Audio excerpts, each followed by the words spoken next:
दोस्तों, आप देख रहे हैं एग्जाम मेडी जी। इस वीडियो में हम देखेंगे गुप्तोत्तर काल, क्योंकि गुप्त काल तक हमने देख लिया था और उसके बाद के काल में क्या क्या घटनाएं घटित हुई जो कि आपकी परीक्षा की दृष्टि से इम्पोर्टेंट है, उनको देखेंगे। तो सबसे पहले देखेंगे हर्षवर्धन, जो कि 606 से 647 ईस्वी तक शासक रहे।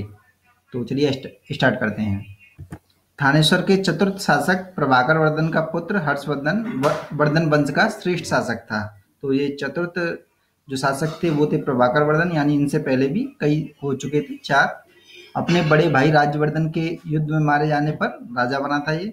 और हर्षवर्धन की विधवा बहन राजश्री कन्नौज के मौखरी वंश की रानी थी। का संरक्षक होने के नाते हर्षवर्धन जो है कन्नौज पर भी इनका अधिकार था। थानेश्वर के बाद हर्ष ने कन्नौज को अपनी राजधानी बना लिया था। हर्ष ने संपूर्ण भारत पर अपना अधिकार कर लिया, परंतु चालुक्य वंश के पुलकेशिन द्वितीय से यह पराजित हो गया। तो क्वेश्चन आ जाएगा कि पुलकेशिन द्वितीय ने किसको हराया, तो हर्षवर्धन को हराया। और या फिर हर्षवर्धन किससे हारा, तो पुलकेशिन द्वितीय से। ये किस वंश का शासक था, चालुक्य वंश का।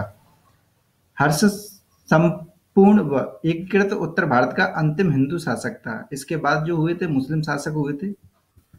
और हर्षवर्धन एक तरह से विद्वान भी था, रचनाकार भी था। उसने नागानंद, रत्नावली और प्रियदर्शिका नामक संस्कृत नाटकों की रचना करी थी। तो इन तीनों को आप रट लें, नागानंद, रत्नावली और प्रियदर्शिका। हर्ष के राजकवि बाणभट्ट ने हर्षचरित व कादम्बरी की रचना करी है। तो इनमें कंफ्यूजन हो सकता है। ये आपकी बाणभट्ट ने किसकी रचना करी है, हर्षचरित और कादम्बरी की। और हर्ष ने 3 चीज़ों की रचना करी थी, नागानंद, रत्नावली और प्रियदर्शिका। तो इन्हें ध्यान में रखें। हर्ष बौद्ध धर्म का अनुयायी था और चीनी यात्री जो ह्वेनसांग आया था, इसी के काल में आया था, हर्ष के। और फायान किसके काल में आया था, बताइए। आपको कमेंट बॉक्स में ये जवाब देना है, मैं पहले बता चुका हूँ वीडियो में। तो नेक्स्ट पॉइंट देख लेते हैं। ह्वेनसांग ने नालंदा विश्वविद्यालय में शिक्षा प्राप्त की। ह्वेनसांग ने हर्ष के प्रत्येक 5 वर्ष बाद प्रयाग की एक सभा में अपना सर्वस्व दान कर लेने देने का उल्लेख किया है। यानी कि जो कुछ कमाया होता था 5 साल में, वो सभी दान करके फिर से चला जाता था। और हर्ष के काल में उपज का आधा भाग भूराजस्व के रूप में लिया जाता था, यानी 1/2। और आपका हर्ष की मृत्यु जो हो गई थी 647 ईस्वी में हो गई थी। हर्ष के बाद 400 वर्षों तक भारत में छोटे छोटे राजवंशों में सत्ता प्राप्ति के लिए संघर्ष होते रहे। इसमें कन्नौज पर शासन के लिए प्रतिहार, पाल और राष्ट्रकूट, जो कि 3 वंश थे, में त्रिकोणीय संघर्ष 100 वर्षों तक रुक रुक के चलता रहा, जारी रहा। और अंत में कन्नौज पर प्रतिहार वंश ने शासन कर लिया, यानी कि सत्ता ले ली प्रतिहार वंश ने।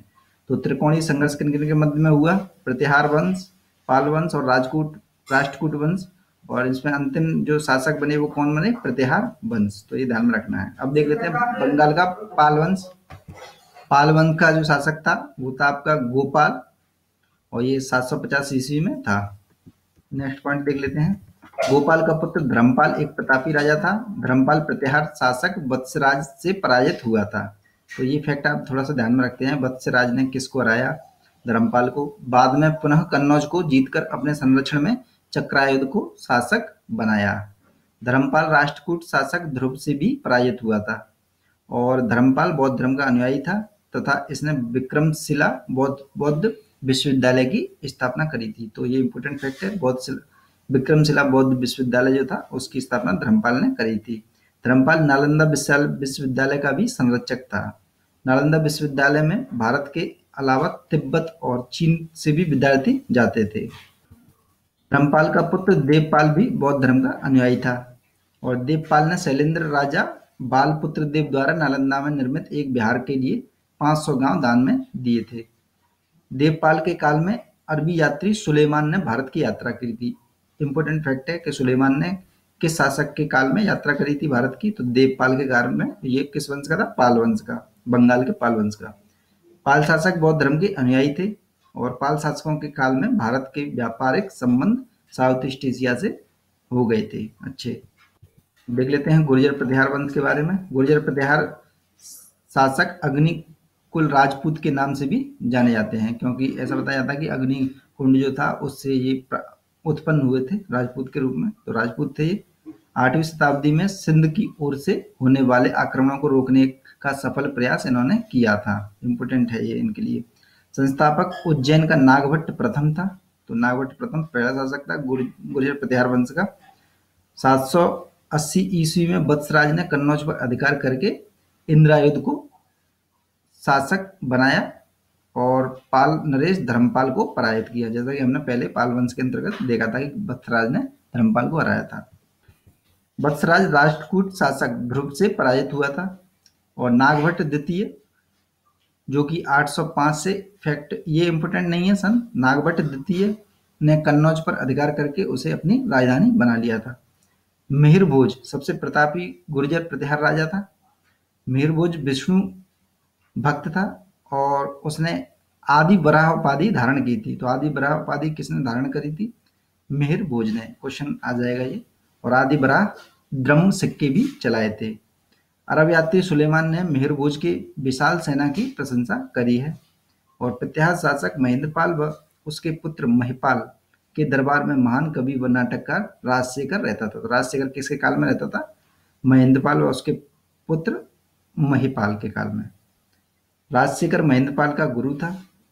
कर्पूर मंजरी, काव्य सीमांसा, बाल भारत, बाल रामायण राजशेखर के प्रमुख ग्रंथ हैं। तो बहुत ही इंपोर्टेंट है राजशेखर, क्वेश्चन आ जाते हैं इनसे।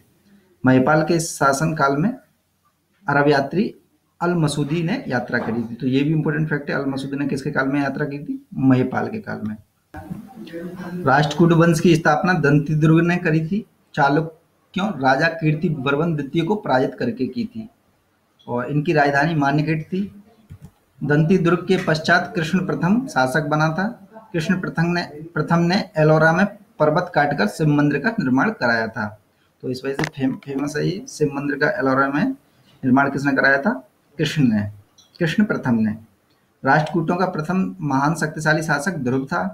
ध्रुव ने त्रिकोणात्मक जो संघर्ष में प्रतिहारों में पालों को हराया था तथा प्रतिहारों में पालों पर जीत की खुशी ध्रुव ने गंगा और यमुना के चिन्हों का राष्ट्रकूट कुल चिन्ह में शामिल किया था। यानी राष्ट्रकूट के जो कुल चिन्ह थे उनमें गंगा और यमुना को शामिल कर लिया था। तो किसने किया था? ये ध्रुव ने। गोविंद तृतीय ने प्रतिहार नागभट्ट व धर्मपाल को पराजित किया। इसने श्रीलंका के शासकों को भी अपनी अधीनता स्वीकार कराई। इसने चोल, पांड्य व कांची नरेशों को भी पराजित किया। ये भी प्रतापी राजा था गोविंद तृतीय। राष्ट्रकूट नरेश अमोघ वर्ष प्रतिहार मिहिर भोज से पराजित हुआ था। अमोघ वर्ष जैन था, इंपोर्टेंट है, आ जाएगा ये किस धर्म से संबंध था? अमोघ वर्ष जैन धर्म से। इसके दरबार में आदि पुराण के रचयिता जिनसेन रहते थे। तो जिनसेन ने किसकी रचना करी थी? आदि पुराण की। किसके काल में? अमोघ वर्ष के। इंपोर्टेंट फैक्ट है तीनों के तीनों। अमोघ वर्ष ने कन्नड़ भाषा में काव्य शास्त्र पर कविराज मार्ग ग्रंथ लिखा है। ये भी इंपोर्टेंट है कि अमोघ वर्ष ने खुद भी लिखा है कन्नड़ भाषा में काव्य शास्त्र। इंद्र तृतीय व कृष्ण तृतीय दो श्रेष्ठ शासक राष्ट्रकूट वंश में ही हुए थे। कृष्ण तृतीय ने रामेश्वरम में अपना विजय स्तंभ बनवाया था। तो रामेश्वरम में विजय स्तंभ किसने बनवाया था? कृष्ण तृतीय ने। गुर्जर प्रतिहार, पाल व राष्ट्रकूट केंद्रीकृत राजतंत्र नहीं थे, यानी कि सेंट्रलाइज्ड नहीं थे एक तरह से। दोस्तों इस वीडियो में बस इतना ही। अगर आपको पसंद ना आया हो तो डिसलाइक करें और पसंद आया हो तो लाइक कर दें एक। और जिन्होंने पुराने वीडियो नहीं देखे हैं आपकी स्क्रीन पर आ चुके हैं, देख लीजिएगा उन्हें। और इससे आगे हम नेक्स्ट वीडियो में करेंगे। तो देखते रहें एग्जाम मेड जी। धन्यवाद।